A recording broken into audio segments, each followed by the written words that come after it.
नमस्कार मंडळी. महाराष्ट्राच्या गौरवशाली इतिहासामध्ये आपल्या साताऱ्याच्या पवित्र भूमीचा उल्लेख नेहमी होत असतो आणि त्यातलं एक प्रमुख नाव म्हणजे सरसेनापती हंबीरराव मोहिते पाटील.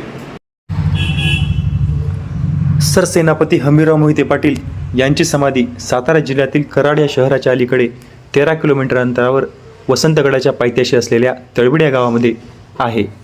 गावात प्रवेश करताच भव्यदिव्य असे प्रवेशद्वार आपल्या नजरेसमोरून पडते. तळबिड ग्रामस्थांनी हंबीररावांच्या वंशजांची समाधीची योग्य देखभाल केलेली आहे. महाराष्ट्रामध्ये खूप शूरवीरांच्या समाध्या सुस्थितीत पाहायला मिळतात. त्यापैकीच एक म्हणजे तळबिड येथे असलेली हंबीरराव मोहिते पाटील यांची समाधी. या ठिकाणी आल्यानंतर आपल्याला शिवकालीन तोफ पाहायला मिळते. स्वराज्याचे सरसेनापती म्हणजे हंबीरराव मोहिते पाटील. हंबीररावचे मूळ नाव हंसाजी मोहिते हे होते. शिवाजी महाराजांनी खुश होऊन त्यांना हंबीरराव हा किताब दिला होता. स्वराज्यावर आलेल्या कित्येक संकटांना मात ही हंबीरराव मोहिते यांनी दिली होती. छत्रपती शिवाजी महाराजांच्या राज्याभिषेक करण्यात देखील सरसेनापती हंबीरराव मोहिते यांची खूप मोठी भूमिका होती.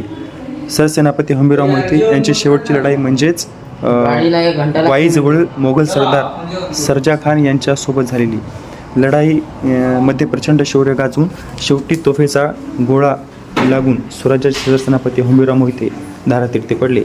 स्वराज्याच्या या झुंजार सरसेनापतीला मानाचा मुजरा.